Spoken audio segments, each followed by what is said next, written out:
Ang isa sa maituturing na napakalaking biyaya sa buhay ay oras. Isipin mo nga naman, libreng ibinibigay at kahit marami ka pang pera, hindi mo mabibili. Pagpapala talaga. Sobrang halaga ng oras kasi yung ibang pagpapala na pinagkakaloob sa atin, nakasalalay din sa oras para ma-enjoy natin, di ba? Halimbawa, nag-e-enjoy ka sa relasyon, tapos hindi naman magtatagal ang panahon. Di ba parang bitin? O kaya nais mo na mas mahaba pa ang pagsasama, di ba? Kumbaga, may mga pagpapala na lalong nagiging pagpapala kapag may panahon pa tayo. Ang kadalasang problema ay ito.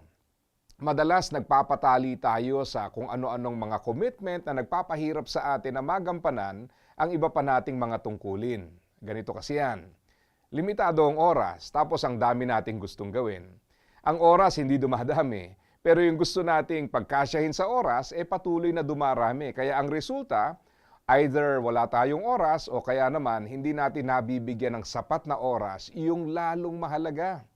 Ang susi para maging maayos ang pag-manage natin ng sarili natin para magamit ng tamang oras ay ang tiyakin na hindi tayo lalampas sa threshold o capacity natin. Ano ba ito? Ito yung limitasyon na kapag nasagad natin, nag-iiba ang pananaw at pakikitungo natin. O naranasan mo na ba yung meron kang pinagkakaabalahan na kinapos ka sa oras? Tapos yung mga taong nais na makasama ka, pamilya, kaibigan at iba pa, para bang istorbo na ang dating sa'yo kasi busy ka. Kung tutuusin, masaya ka sana sa presensya nila. Kaso lang, dahil nga busy ka, iba yung dating ng pagnanais nilang mag-spend ng time sa'yo. Yan ang halimbawa nung nasasagad natin ang threshold natin. At dahil hindi naman dumadami ang oras, kailangan nating ma-maximize yung panahong meron tayo.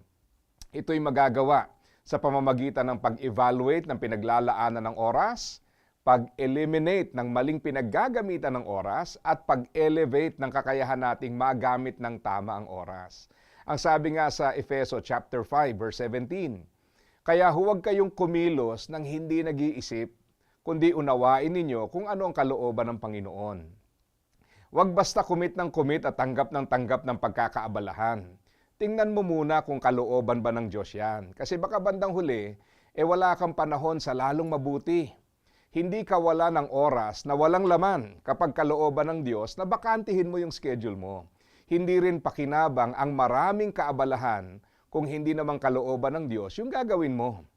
Ang tamang gagawin sa tamang panahon ay pagpapalang hindi panghihinayangan, kaya piliing tumalima at asa ka pa ha.